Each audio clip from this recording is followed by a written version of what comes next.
ఇటీవల ఒక కార్యక్రమంలో పాల్గొన్నటువంటి మన రక్షణ మంత్రి రాజ్నాథ్ సింగ్ ఒక కీలకమైనటువంటి వ్యాఖ్య చేశారు. అదేంటంటే జాగ్రఫీ, భూగోళం మారవచ్చును, భూగోళం యొక్క స్వరూపం మారవచ్చు, అట్లాస్లో దేశాల స్వరూపాలు మారవచ్చును, మ్యాప్స్ మారవచ్చును. సింధ్ ఈరోజు పాకిస్తాన్ చేతిలో ఉంది, అది మళ్ళీ భారతదేశంలో విలీనమయ్యే అవకాశం ఉంది. మన జాతీయ గీతంలో కూడాను పంజాబ్ సింధు గుజరాత్ మరాఠా అని సింధుని ప్రతిరోజు మనము స్మరించుకుంటామని అన్నారు.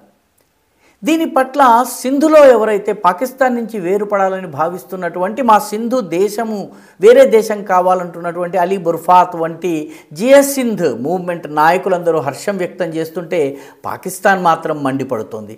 సింధుకు నీళ్ళు ఇవ్వదు, సింధుకు కనీస సదుపాయాలు ఇవ్వదు, సింధులో రాజకీయ ఆకాంక్షలను పాతరేస్తుంది, అక్కడి ప్రజలను ఇబ్బందుల పాలు చేస్తుంది. కానీ సింధ్ మాత్రం పాకిస్తాన్ నుంచి వేరు కావడానికి వీల్లేదని చెప్పి మన రక్షణ మంత్రి అయినటువంటి రాజ్నాథ్ సింగ్ చేసినటువంటి వ్యాఖ్యలను పాకిస్తాన్ పాపం ఇప్పుడు చాలా సీరియస్గా తీసుకుంది, చాలా శాపనార్థాలు పెడుతోంది.